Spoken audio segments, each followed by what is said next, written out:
Shalom Bapak Ibu, saudara sekalian. Selamat tahun baru. Ya, kita memasuki tahun yang baru dan saya sangat bersuka cita sekali pagi hari ini kalau Bapak Ibu Saudara semua untuk memilih ya ada bersama-sama di dalam komunitas, di dalam jemaat untuk kita bersama-sama memuji memuliakan Tuhan.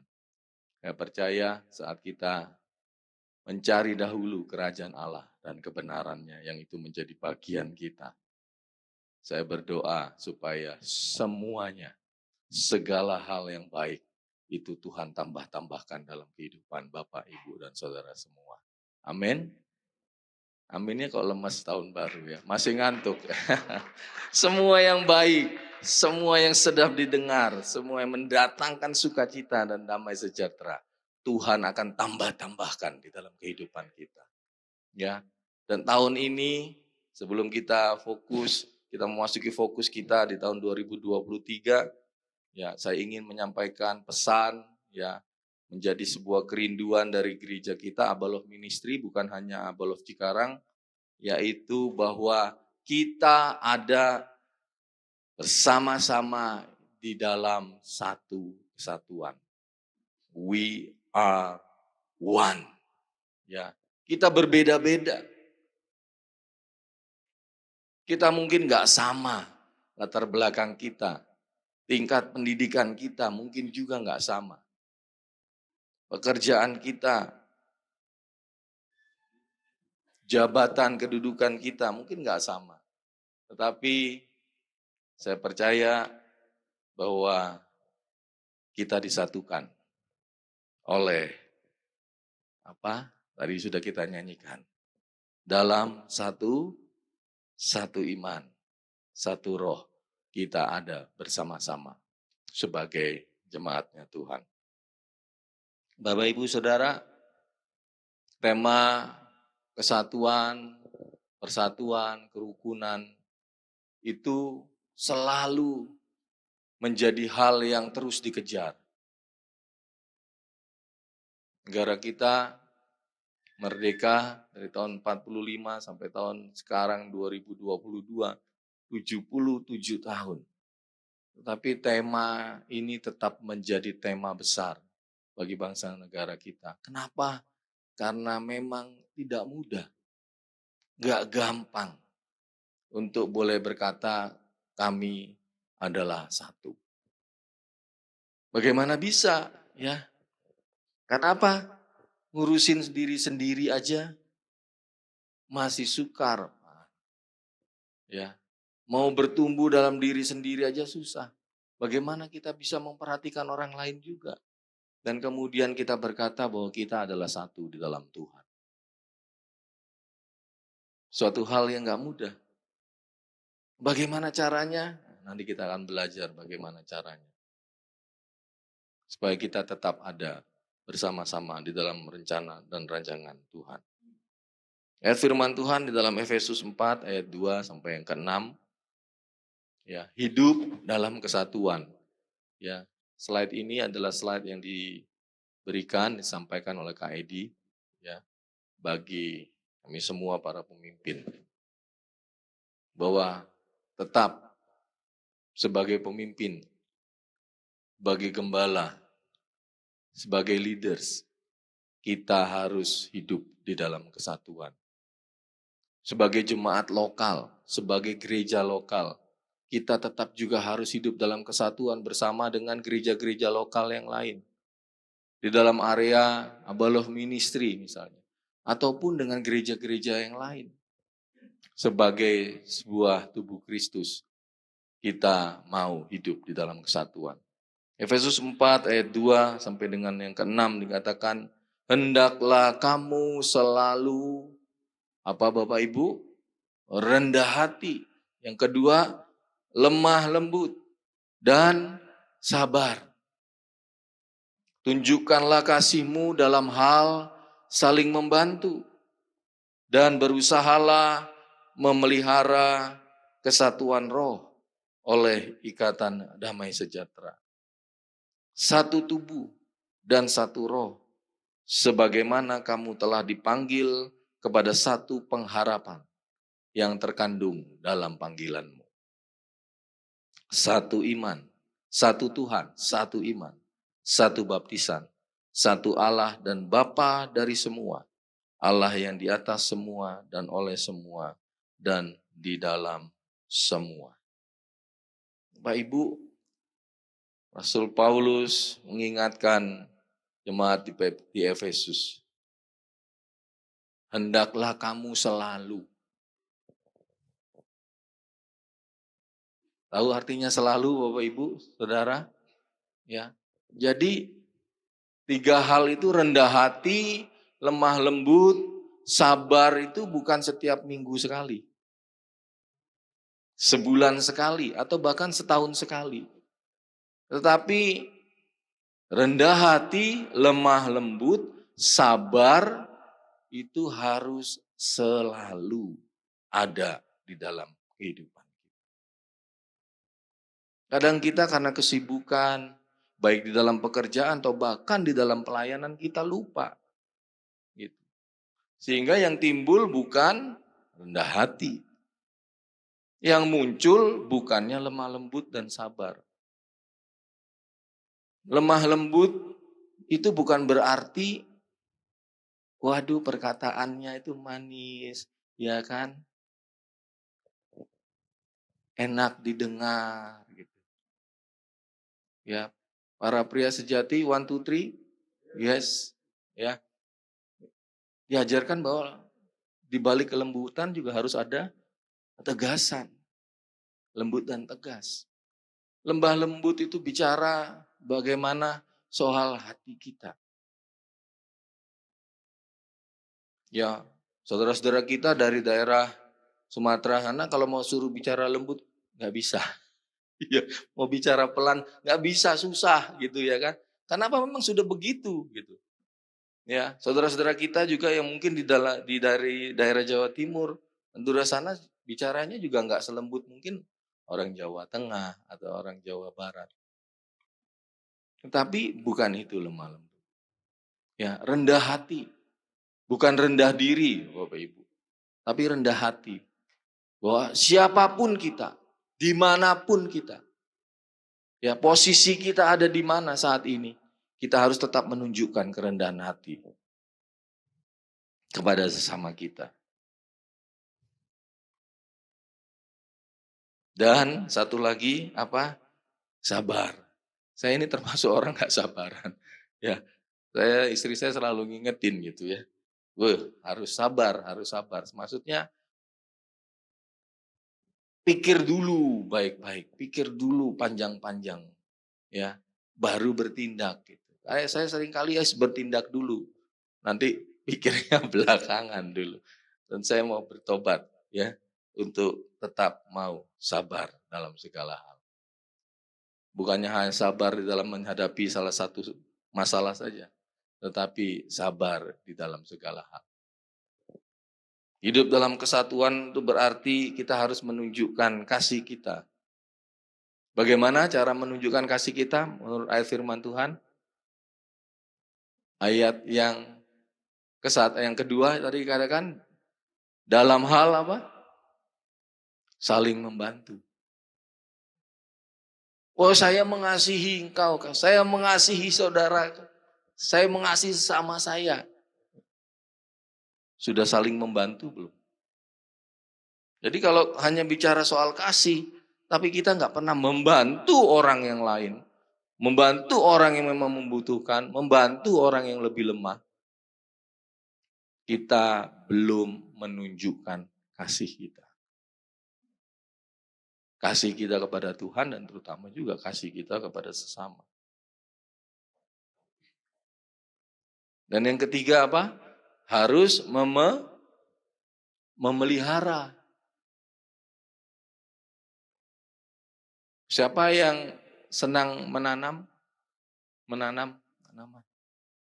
Oh banyak ya tuh. Kalau mau menghasilkan buah gimana? Ya dipelihara gitu. Maksudnya dipelihara nggak bisa dibiarkan begitu saja. Kemudian otomatis nanti berbuah sendiri. Nanti otomatis akan menghasilkan Nggak bisa. Harus dipelihara. Rajin dilihat ya. Kalau ada tanaman mungkin ada rumput-rumput yang liar, dicabutin. Supaya makanannya nggak diambil oleh rumput. Mungkin juga punya pohon besar, ada benalu. Ya, seringnya cuma numpang doang. Dicabut juga, dipotong juga. Supaya apa? Supaya ada sebuah kerinduan nanti kita akan merasakan buah-buah di mana kita memelihara tanaman itu. Demikian juga dalam kehidupan kerohanian kita. Sebagai sebuah komunitas, sebagai jemaat, yang harus kita pelihara apa? Kesatuan roh oleh ikatan damai sejahtera. Jadi Bapak Ibu, ya, tahun yang lalu para penatua kita, para pemimpin sudah menetapkan ya 3 hal yang harus kita pegang terus. Ada up, ada apa? Ada in, ada out. Ya, kita hidup dalam kesatuan tubuh Kristus. Tadi sudah disebutkan ya, slide berikutnya. Kita satu. Kolose 2 ayat 19 itu menyatakan Yesuslah kepala kita. Bapak ingat, kepala bukan berarti leher ke atas. Tubuh berarti leher ke bawah, bukan itu ya. Tapi kepala adalah sungguh-sungguh sumber yang memegang kendali seluruh kehidupan. Kristus adalah kepala kita, kita adalah anggota-anggota tubuhnya. Up-nya yang harus kita bangun tadi, ya. Rendah hati, lemah lembut, dan sabar. Kalau up bicara harus juga setiap hari, harus bicara selalu. Nggak bisa hanya minggu, sebulan, atau setahun sekali. Bapak Ibu, kami para pemimpin sangat-sangat berharap supaya kita itu dapat sungguh-sungguh terlibat di dalam kegiatan doa pagi. Karena itu adalah up kita, bagaimana kita membangun kerohanian kita. Ya, saya bersyukur ada beberapa orang ya, saat ini ada 30, 35, bahkan 37 orang tekun untuk mengikuti doa pagi. Saya berharap di tahun ini semakin banyak lagi yang mengikuti. Luangkan waktu. Cari dahulu kerajaan Allah dan kebenarannya. Kita mau hidup kita akan semakin diberkati di tahun yang baru. Kita mau hidup kita akan semakin berdampak bagi banyak orang. Kita mau semakin hari di dalam tahun yang baru kita semakin mengalami kebaikan-kebaikan Tuhan. Pertanyaannya mau cari dahulu enggak kerajaan Allah dan kebenaran. Tapi saya bersyukur pagi hari ini ya. Kalau mungkin banyak orang memilih ya hal yang lain, tetapi Bapak Ibu Saudara memilih untuk ada bersama-sama memuji dan menyembah Tuhan dan mendengarkan firman Tuhan. Berkat Tuhan yang berlimpah-limpah jadi atas hidup Bapak, Ibu, dan Saudara. Innya itu tadi sudah disampaikan, berusaha memelihara kesatuan roh oleh hubungan damai sejahtera. Pelihara kesatuan roh kita. Bagaimana bisa memelihara kesatuan roh? Ayo, dengan sesama. Ajak untuk kita bersama-sama. Terlibat dalam komunitas, dalam kompak, komunitas sepakat. 2-3 orang ya berdoa, luangkan waktu, mendoakan, saling mendoakan. Jadi jangan bergantung kepada para pemimpin, Pak Pendeta, Pak Gembala, doakan saya, enggak, saling mendoakan di antara sesama kita. Saya percaya kalau kita mau mulai praktek ini ya, Di hari-hari tengah kesibukan kita, mungkin saat istirahat kita telepon seorang, kemudian kita mau saling mendoakan. Saya mendoakan dia, dia mendoakan saya. Saling mendoakan. Pada saat kita praktik ini saya percaya ada banyak hal Tuhan bukakan. Ada banyak hal Tuhan akan beri. Demikian juga dalam keluarga kita. Mari di tahun yang baru ini kita mau bersama-sama melihat bahwa memang kita adalah satu di dalam Tuhan. Bergerak bersama-sama.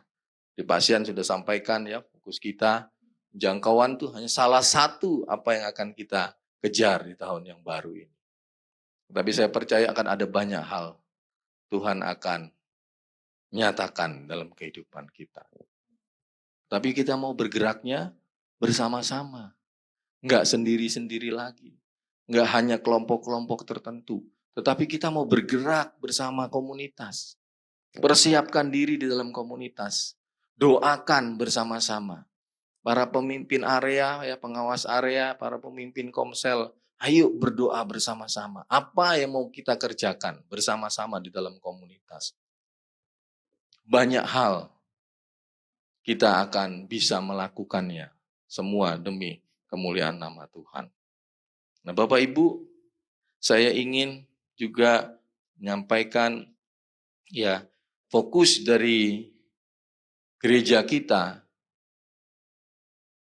nanti akan dibukakan mungkin lebih di waktu yang akan datang bahwa kita ada punya 5 pilar gitu ya. 5 pilar itu adalah up, in, out-nya jelas gitu. Tadi sudah dikatakan up, in, out-nya penjangkauan. Kemudian kita juga menyiapkan para pemimpin-pemimpin baru. Siapkan diri. Ya, oleh karena itu yang keempat itu pilar keempat adalah intergenerasi. Intergenerational. Yang kelima itu bagaimana kita mengatur keuangan kita, gereja lokal kita, gereja kita, belum ministry, manajemen aset. Ya, semua yang Tuhan sudah limpahkan buat kita. Itu Tuhan sudah tentukan orang-orangnya supaya bisa fokus kepada 5 hal ini. Up, nanti ada para pemimpin penatua yang ada di situ. In-nya juga ada, out-nya juga ada. Intergenerasionalnya juga sudah ada, para penatua menyiapkan para pemimpin-pemimpin baru. Oleh karena itu Aboloh Ministry sangat mendorong supaya gereja-gereja lokal punya kepenatuaan juga gitu. Ya, kita berdoa supaya Tuhan juga menyiapkan Abaloh Cikarang. Supaya kita juga mempunyai kepenatuaan. Ya. Tapi sebelum itu terjadi Bapak Ibu, maukah kita bergerak bersama-sama? Karena tanpa kita bergerak bersama-sama, maka kita tidak akan bisa mencapai apa yang Tuhan rindukan bagi gereja kita, Abaloh Cikarang. Para pemimpin-pemimpin baru, ya, saya percaya di tahun-tahun ke depan akan ada juga orang-orang yang mau memberi diri menjadi full-timer, ya, melayani untuk gereja kita. Tapi doakan, ya, setiap hari kita doakan supaya Tuhan tunjukkan dan Tuhan munculkan para pemimpin-pemimpin baru.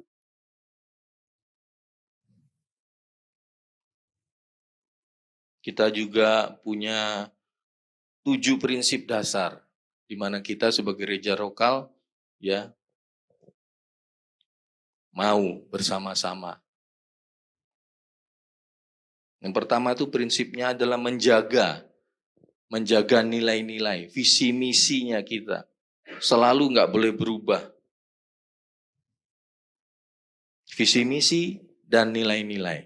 Nah, di Komsel harus tahu visi dan misi. Kalau ikut sebagai jemaat Abaloh Ministry, harus tahu visi dan misi gereja kita. Nilai-nilainya apa? Gitu. Nilai-nilai kita apa Bapak Ibu? Ya, hamba dalam kasih Kristus. Selalu bukan karena kita ini hanya alat. Kita hanya Tuhan pakai. Tapi kita semua adalah hamba di dalam Kristus. Yang kedua, interdependent. Nah, siap-siap interdependent, apa itu gitu? Ya, gereja kita Abel Ministry mendorong untuk gereja lokal juga bisa dependen. Tetapi bisa otonom, bisa menentukan ya perjalanan kerohanian dari gerejanya. Tetapi semuanya tetap ada dalam satu koridor untuk bisa saling memperlengkapi, saling menguatkan juga di antara gereja-gereja lain. Di area-area lain maksud saya. Saat prinsip yang ketiga adalah kesatuan dan perbedaan. Saya akan secara cepat aja menyatakan ini. Ya, otonom tapi saling bergantung juga. Jadi Bapak Ibu jangan heran nanti kalau misalnya area-area nggak sama semuanya. Nanti area Serpong, area industri, area Pluit, area Timur, bahkan dengan area Cikarang mungkin berbeda-beda. Tetapi kalau tetap dalam satu koridor, tetap menyatakan bahwa visi dan misi dan nilai-nilai Abel Ministry itu yang kita pegang, itu maka akan didorong oleh para penatua ATM kita. Kesatuan dalam perbedaan, tapi juga ada kesatuan yang keempat adalah dalam kemutlakan. Ada hal-hal yang mutlak dan tidak bisa berbeda antara masing-masing area di gereja Abel Ministry. Paling tidak adalah visi, misi, ya dan nilai korporat Abel Ministry nggak boleh berbeda. Nggak boleh ada gereja nanti ngatakan visi misi sendiri. Ya, bukan menjadikan murid Kristus melalui komunitas sejati yang memancarkan gerakan kasih Bapa Surgawi dan menghadirkan kerajaan Allah dalam setiap bidang kehidupan. Tapi itu yang harus kita pegang, itu yang nggak boleh berbeda. Terus ke sistem kepemimpinannya nggak boleh berbeda. Nggak ada nanti gereja lokal di dalam Abel Ministry tiba-tiba hanya punya satu gembala, nggak bisa. Kepemimpinan, kepenatuaan Abel Ministry tetap majemuk. Nggak boleh sendirian. Makanya kami para pemimpin juga mendorong, ya kan, supaya di Komsel pun punya tim inti komunitas, supaya nggak bergerak sendiri, tetapi boleh bergerak secara majemuk. Ya ada kepemimpinan juga di situ. Prinsip yang kelima, mengikat dan komit. Jadi semua keputusannya itu mengikat bagi gereja-gereja lokal yang ada di Abel Ministry. Prinsip keenam progresif, prinsip ketujuh inilah yang harus kita pegang, kasih dan persatuan. Nah, saya minta ada satu ayat bisa ditampilkan, Roma 15 ayat yang kelima sampai dengan ayat yang ketujuh.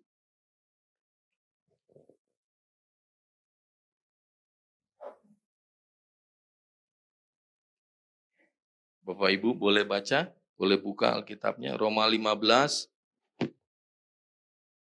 ayat 5 sampai dengan ayat yang ke-7.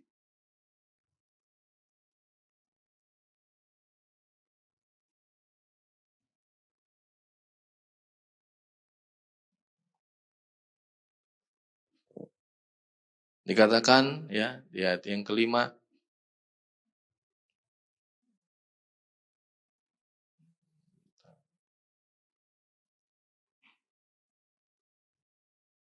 semoga Allah yang adalah sumber ketekunan dan penghiburan mengaruniakan apa Bapak Ibu?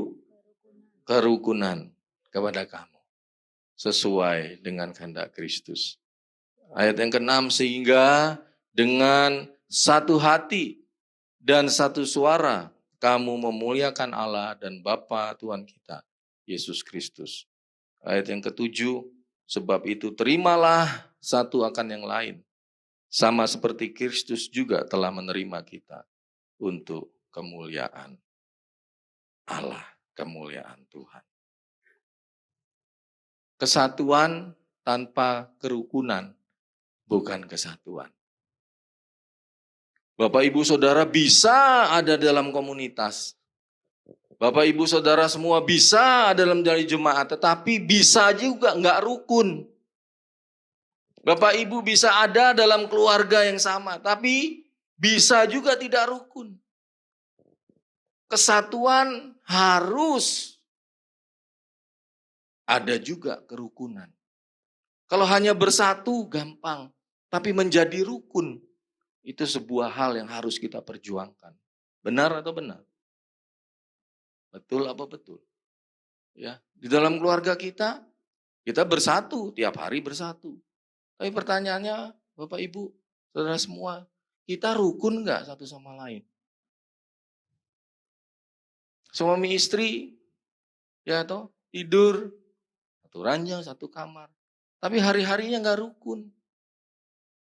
Hari-harinya dipenuhi dengan pertengkaran. Keluarga nggak punya satu visi. Ayah, bapak maunya ke situ, istri maunya ke sana, anak-anak maunya kemana lagi. Nggak rukun, nggak bisa. Apa yang disebut rukun? Slide-nya boleh ditampilkan yang we are one aja. Apa yang disebut rukun, Bapak Ibu? Apakah rukun itu nggak terjadi perbedaan? Kesatuan itu berarti nggak berada apa? Nggak ada perbedaan? Bukan, ya. Hari ini seragam nggak kita? Bajunya? Nggak kan? Nggak seragam. Ada yang pakai baju oranye, saya pakai batik, ada yang pakai baju putih, ya kan? Ini baju hitam, ada yang pakai jas, ada yang pakai kaos. Tetapi di dalam perbedaan kita bisa menjadi rukun, amin. Kalau kita punya nilai-nilai, visi, misi yang sama. Kita menyadari fungsi kita, ya.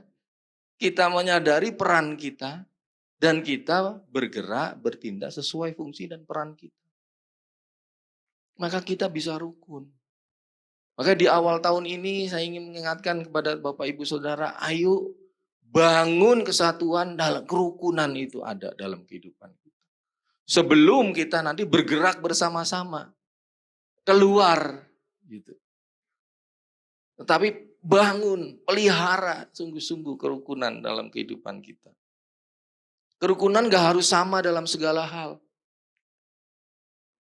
Ada punya pandangan-pandangan yang lain, tetapi rukun harus dibangun, tetap harus ada. Karena apa? Karena kerukunan berarti bicara kita dapat hidup bersama-sama, meskipun dalam perbedaan. Tetapi kita boleh saling menghargai dan bisa menerima perbedaan itu. Amin. Belajar untuk menerima perbedaan itu sangat-sangat sulit. Kita harus belajar sungguh-sungguh. Menghargai orang lain yang berbeda dengan kita sangat-sangat sulit. Itu harus kita perjuangkan. Oleh karena itu Rasul Paulus selalu mengingatkan, ya. Apa? Perhatikanlah orang lain lebih utama dibandingkan dirimu sendiri. Ini adalah dasar bagaimana kita nanti bisa rukun bersama-sama. Benar-benar bersatu bersama-sama. Dan firman Tuhan di dalam Roma 15 ayat yang kelima tadi dikatakan. Sumber kerukunan adalah Bapa sendiri. Tuhan sendirilah sumber dari kerukunan dan kesatuan. Gak ada sumber lain Bapak Ibu. Dan itu bagaimana? Kitalah yang harus membangunnya. Ya, hari-hari ini, beberapa hari yang lalu, minggu yang lalu kita juga diingatkan. Ya, bahwa semua itu harus dimulai dari saya. Benar? Jangan orang lain dulu, kita gampang kan memang nunjuk, ayo. Tetapi kita udah bergerak dulu enggak? Kita gampang, ayo, oh kamu ya harus begini, harus begitu. Tetapi kita enggak melakukan apa-apa. Kita tetap dalam posisi yang sama. Dimulai dari saya, itu teman-teman tim SPK, waduh, udah ngelotok gitu ya. Dimulai dari saya. Saya dulu sebelum orang lain. Kalau kita mau bisa menjadi berkat bagi orang lain, kita harus ngalami dulu berkat-berkat Tuhan. Kita harus ngalami dulu kehidupan Kristus, baru kita bisa menyampaikannya dan kita bisa berbagi kepada orang lain. Bagaimana kita mengalami kehidupan yang diberkati, kehidupan yang penuh dengan kelimpahan. Maksudnya kelimpahan bukan hanya bicara soal jasmani, tetapi limpahan damai sejahtera dan sukacita yang Tuhan beri buat kehidupan kita. Apapun kondisi dan keadaan kita. Amin. Jadi yang pertama, itu jelas sumber kesatuan, sumber kerukunan itu adalah Allah sendiri. Dan itu harus kita kejar bersama-sama. Yang kedua dari 3 ayat ini, mengapa harus rukun? Ya, ayat 6 itu dikatakan apa? Coba tampilkan ayat 6.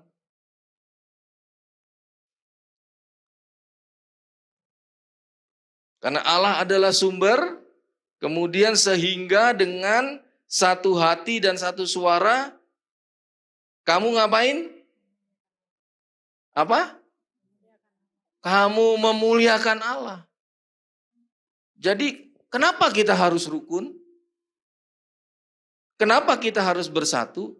Supaya kehidupan kita bisa memuliakan Tuhan. Banyak orang mau memuliakan Tuhan. Wah, hidup saya mau memuliakan Tuhan. Nama Tuhan dipermuliakan. Gampang loh Ibu. Apa? Rukuno dulu gitu katanya. Ya, rukun dulu. Jangan bertengkar dan penuh banyak perselisihan. Tapi rukun satu sama lain. Saya percaya kalau kita rukun bersama-sama, otomatis nama Tuhan dimuliakan. Amin. Enggak ada orang berkata tiap hari tiap minggu ke gereja bahkan melayani, tapi hidupnya enggak rukun, bisa jadi berkat dan kemudian bisa memuliakan Tuhan. Enggak ada. Enggak ada ceritanya. Tapi kalau kita mau memuliakan Tuhan, gampang, Tuhan sudah tunjukkan. Satu hati, satu suara, hidup rukun. Ya, saya ada satu kesaksian. Ya, kemarin saya ketemu dengan saudara-saudara saya dari keluarga ayah saya itu. Sudah lama sekali saya nggak ketemu sama dia. Begitu ketemu ternyata, gaduh-gaduh semuanya. Gitu.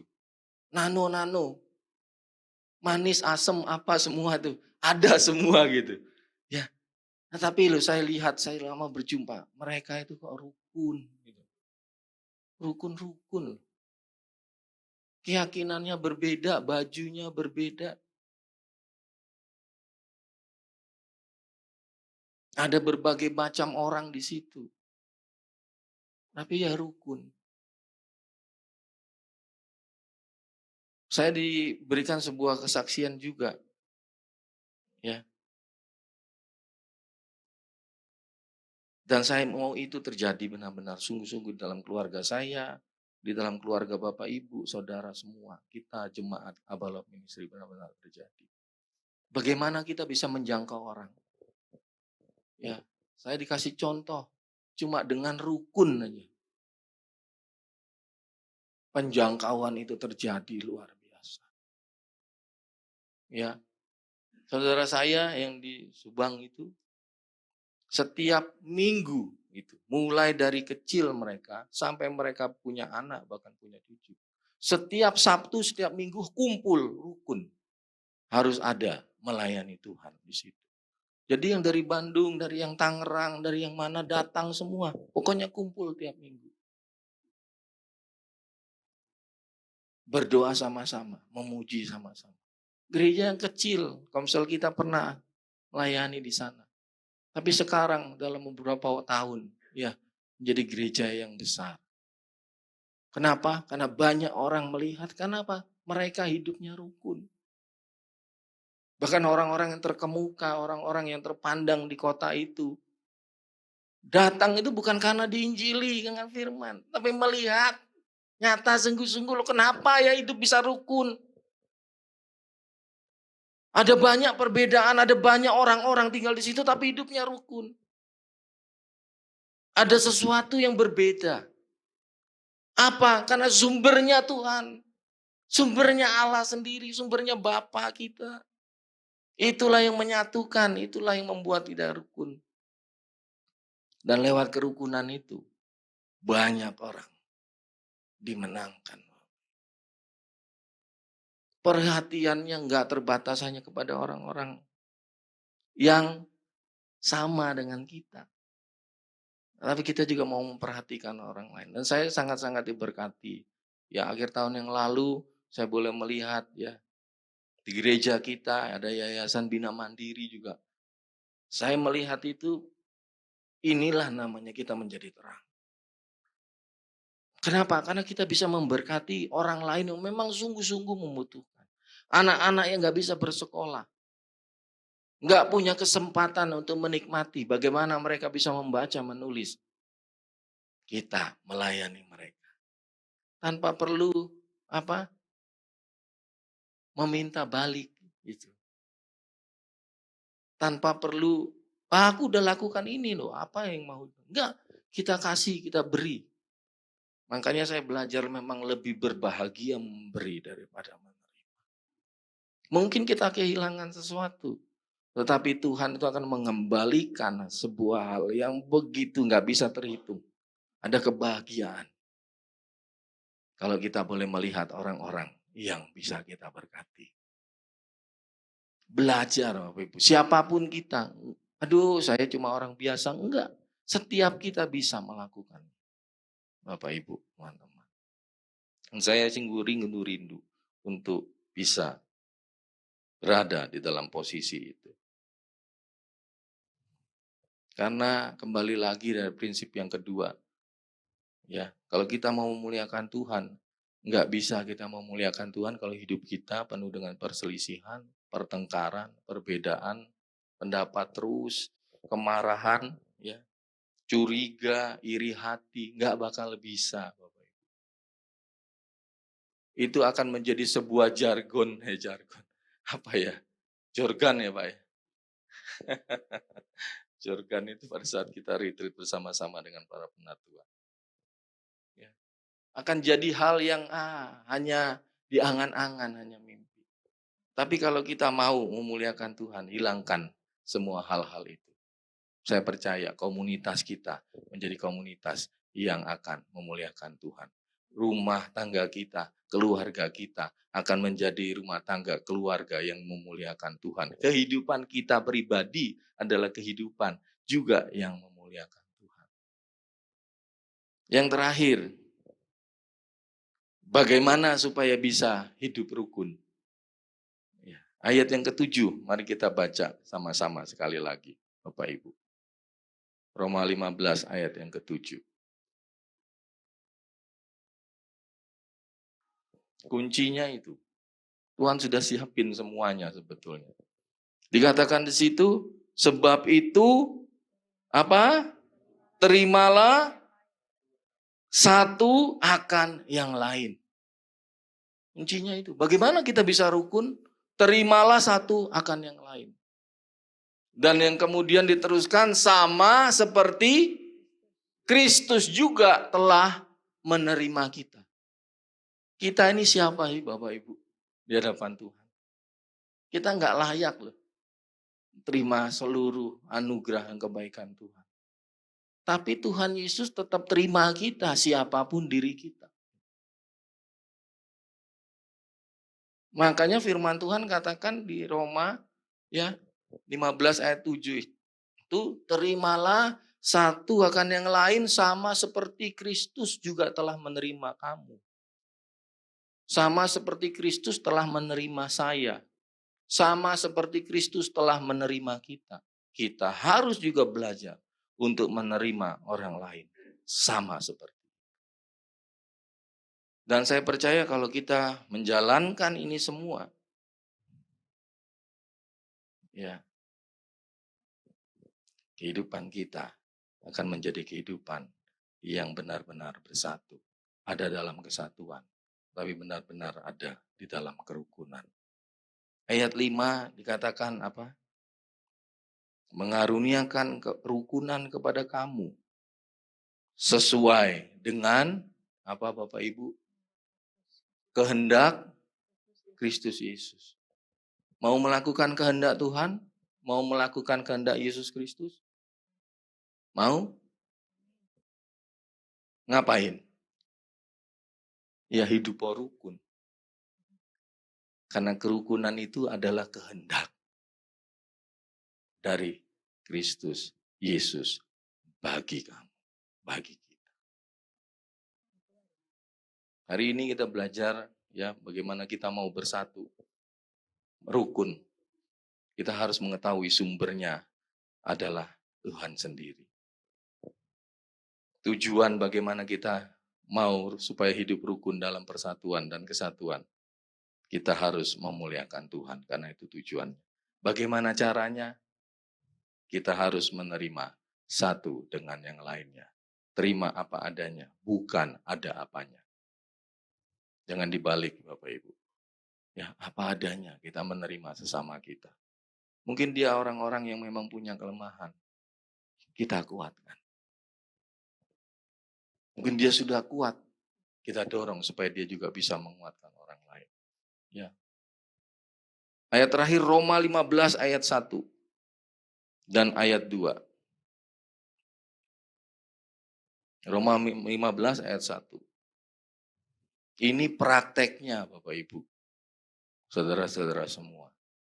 Dan ini kita mau kerjakan lewat komunitas kita bersama-sama. Kita baca sama-sama yang keras. 1, 2, 3. Kita yang kuat apa? Wajib menanggung kelemahan orang yang tidak kuat. Dan jangan kita mencari kesenangan kita sendiri. Bapak Ibu Saudara, Bapak Ibu mau ikut Tuhan, mau diberkati sendiri. Enggak. Jangan cari kesenangan diri sendiri. Ya. Yang kuat wajib menanggung kelemahan orang yang tidak kuat. Ayat 2. Setiap orang di antara kita harus mencari apa? Kesenangan diri sendiri. Enggak.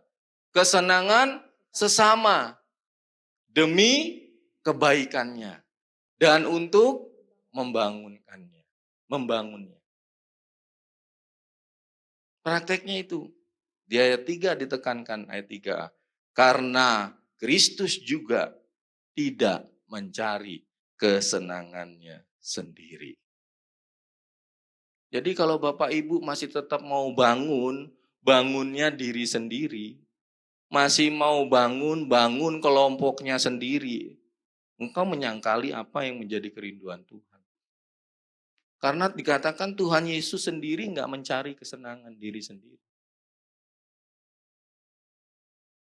Dia datang untuk melayani, bukan untuk dilayani. Prinsipnya sama, Bapak Ibu. Tapi mau nggak kita pelan-pelan belajar? Amin? Ya. Mau nggak yang kuat menanggung orang yang tidak kuat? Amin? Mau? Komunitas yang kuat, bantu komunitas yang nggak kuat. Kita melihat orang-orang yang memang membutuhkan, mau nggak kita membantu mereka? Mari kita praktekkan bersama-sama. Mari saya undang tim praise and worship untuk maju ke depan.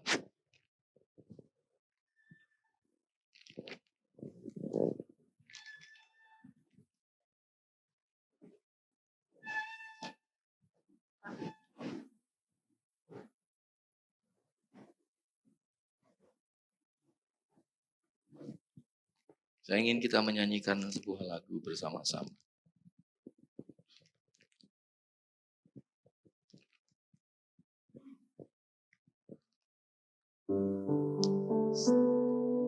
Mari saya undang kita semua bangkit berdiri, Bapak Ibu Saudara.